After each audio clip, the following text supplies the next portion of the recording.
Dollar. Dirt and money, no soul. Had to go and get it, ain't no time to kick it. Got a stack and flip for my foes. Dollar. Please tell me you can hear me. Don't turn your back and don't neglect me. Just let me know if you need me. Dollar. Let me watch out for my partners. Keep my money long, get my team strong. Let me run away from my problems. Yep, what's good, original crew? It's your boy DJ New Kid, your girl. Sierra Nicole. We're back on the channel with another Kid and C original. Welcome back to the channel, man. We got a good one for y'all today. Do you really, deep down in your heart, do you think Earth is the only place that humans live? Mm-mm. All right. Well, living beings. Living beings, no. So we don't know what they call it over there. But so with that being said, we got 24 planets even better for life than Earth. So if that's the case, why we can't just leave this motherfucker go over there? If it's better. So with that being said, we're going to find out today. Before we get into it, make sure y'all check out the links in the description box down below. You already know where to go if you want to further support. Just always check down below. Also, salute to the comment of the day, man. We appreciate it. We love each and one of y'all, man. So thank y'all once again. She like, no, we don't. But with that being But with that being said, oh, Captain, bro.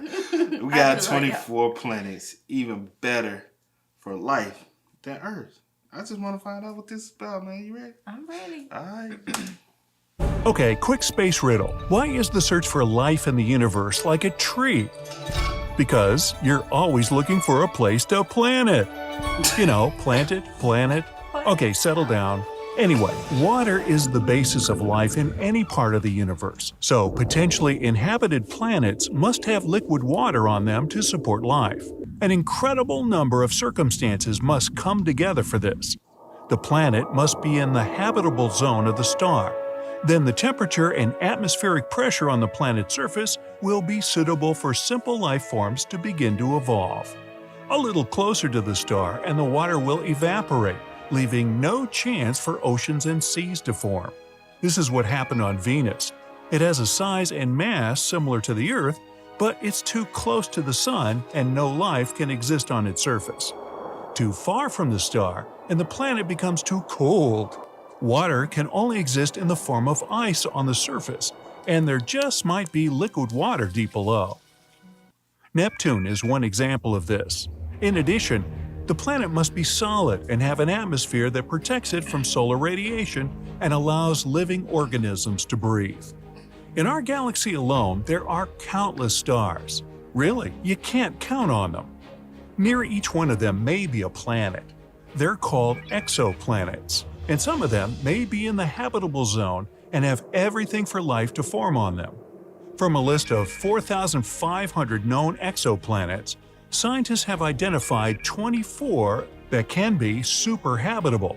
This is the type of planet that is suitable for the existence and evolution of life, even more than the Earth. Such planets must be twice as massive as the Earth and 1.3 times larger. A bigger size means stronger gravity and a denser and warmer atmosphere. This will ensure a greater diversity of all living organisms on the planet. In addition, we should pay attention to the host star around which the superhabitable planets will orbit, and there should be a McDonald's nearby. Ideally, it should be smaller than the Sun and have a lifespan of at least 15 to 30 billion years. For comparison, the lifespan of the Sun is under 10 billion years, and it took about 4 billion for complex life forms to appear here. Stars such as the Sun can simply run out of fuel before life can develop on its exoplanet. Scientists suggest focusing on dwarf stars. They're smaller and less luminous than the Sun, but their lifespan can be between 20 and 70 billion years. This will give living organisms enough time to develop and evolve. Climatic conditions on superhabitable planets will also be different. The average temperature should be 8 degrees Fahrenheit higher than on Earth, and there should be more water in the form of clouds, liquid, and humidity. Man, we 3 minutes in. I ain't heard not one planet, bro. Get to the planets, bro. I want to see the planets, bro. I'm just trying to see if I can go holler at Jeff Bezos. Oh, gosh. You already went out, bro. Let's keep going. These conditions are the most favorable for biodiversity. So the whole planet would be looking like tropical forests on Earth. All 24 candidates for the title of Better Than Earth, hey, are more than 100 light years away from us. And with the advent of the new generation of telescopes, we'll probably be able to find out exactly if there is life there and if the conditions there are suitable for humans. Now, let's take a look at the potentially inhabited exoplanets. T-Garden b. It's an exoplanet that orbits a red dwarf star about 12 light-years away from the solar system. Typically, red dwarfs can emit flares that blow away the atmosphere of the planets in its orbit. But this host star is calm and relatively passive. T-Garden b has almost the same mass as the Earth. It makes a complete circle around its star in about 5 days. Yep, you got it right. A year on T-Garden b is less than a week on Earth. Hold on your hats. The furthest potential inhabited planet is Kepler 1638b. It's in the constellation Cygnus, about 3,000 light-years away from us. It belongs to the Super-Earth class. It's twice as wide and 4 times as heavy as our home planet. The gravity on it will feel much stronger. Even a normal jump will be much harder for you than on Earth. Although, if this planet is really inhabited, local life is used to such conditions. I can go there. Yeah, I don't think I don't know, like, if I do this easy. But they probably like, you know what I'm saying? But if life is there, they probably just come over here and be like, we'd be like, "Dang, bro, you too fast, fool." They will be, yo, what if, you know the Olympics going on right now. What if we could do an Olympics by Earth? Man, we get smoked. LHS 1140b. This planet is very rocky and solid. Although its size is only 40% larger than the Earth, it's 7 times as massive. It has a strong gravity of 3.25 Gs. For comparison, when you take off on an airplane, you experience an overload of about 1.5 Gs. So on this planet, you'd barely be able to stand on your feet. Because of its large mass, this planet has a thicker atmosphere. And because of the greenhouse effect, its temperature can be above 19 degrees Fahrenheit. And it rotates around its star quite quickly. It makes a full circle in just 24 days. And now, let's look at the constellation Aquarius. Here's an ultra-cold dwarf, TRAPPIST-1. A small planet orbits in its habitable zone. It's 3 times lighter than the Earth. Its temperature is similar to ours, but the gravity is half as weak. But we would still feel comfortable there. Remember the people that went to the moon? There, the gravity is only 16% of the Earth's. That's what makes the astronauts move so funny. Kepler 452b is in a system that resembles the older sister of ours.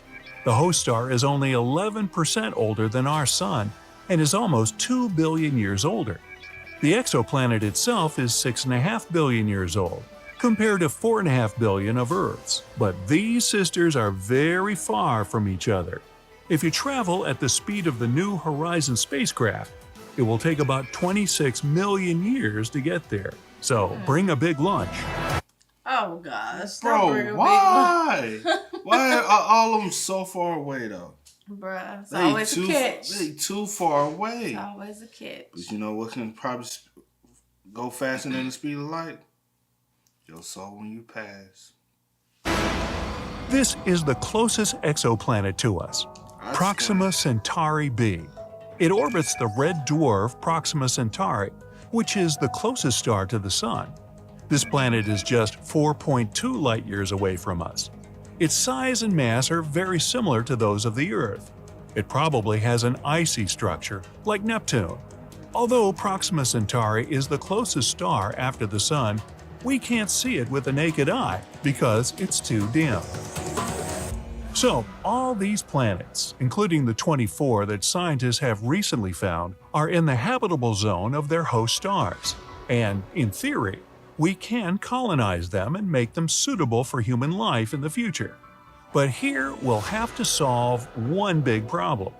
Even the nearest exoplanet is too far away for us today. Our modern rockets can fly at 5 times the speed of sound. And even at such speeds, it will take us more than 100,000 years to get to Proxima Centauri on one of them. Well, we need to come up with something a bit faster to travel to a new home on one of these exoplanets. And perhaps scientists already have the answer. Warp drive. Ooh. This is a piece of technology that will allow us to manipulate space and time. It creates a kind of a bubble in which the normal laws of motion don't work. So Hey, what if? Warp time. Because you know what I'm saying? My brain is always on, you know what I'm saying? What if? Because I always think, what if? Because we never know what the afterlife is, right? What, and we always say we got a soul. What if we don't got a soul? But you know what I'm saying? That's another soul for another day. What if when we die, our soul travels to another planet?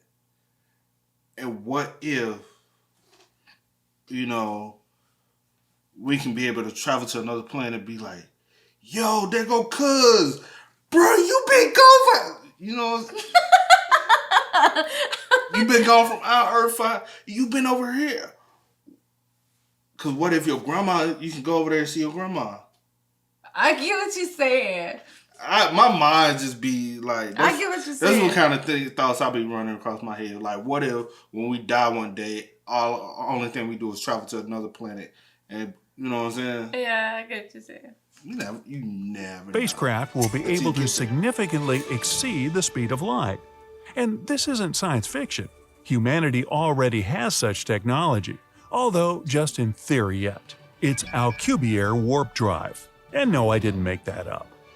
Since no object that has mass can travel at the speed of light, we need to do one trick. The spacecraft has to move by compressing the space in front of it and expanding it behind it. Thus, not only the ship is moving, but also the space-time inside this warp drive bubble.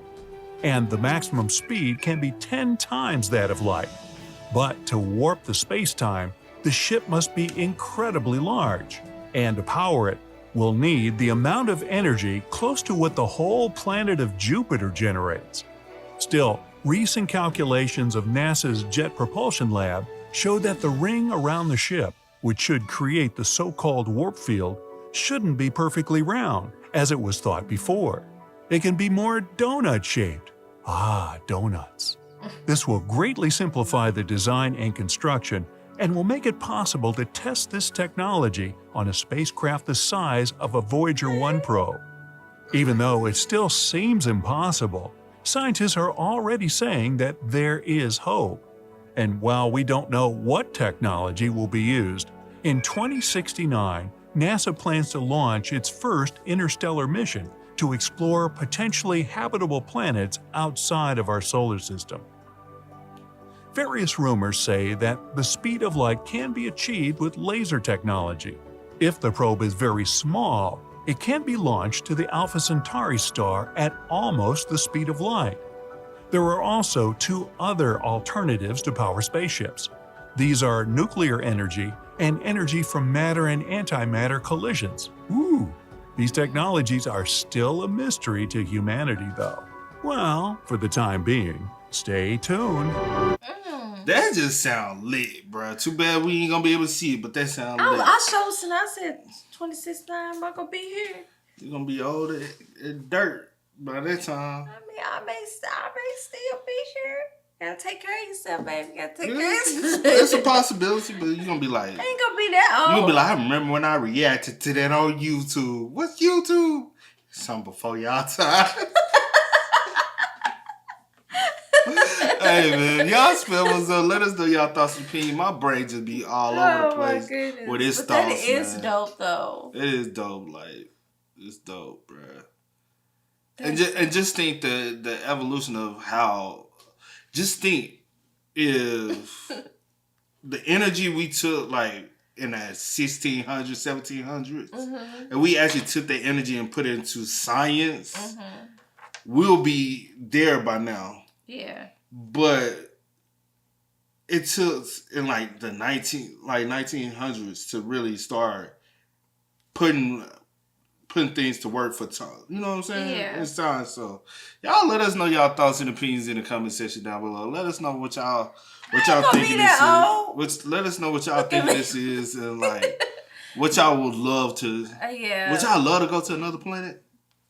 Cause this planet is stupid and crazy. I would love to go to another planet. Just be like, bro, you go over there to that planet. We going over here, bro. That'd be dope, though. I need Jeff Bezos to throw out some money, man. But with that being said, y'all know what to do, man. But as always, I do go by the name DJ New Kid. This is Sierra Coast. We are, Kid and C. we are, y'all. Go and get it, ain't no time to kick it. Gotta stack a flip for my folks. Dollar, dollar, dollar, dollar.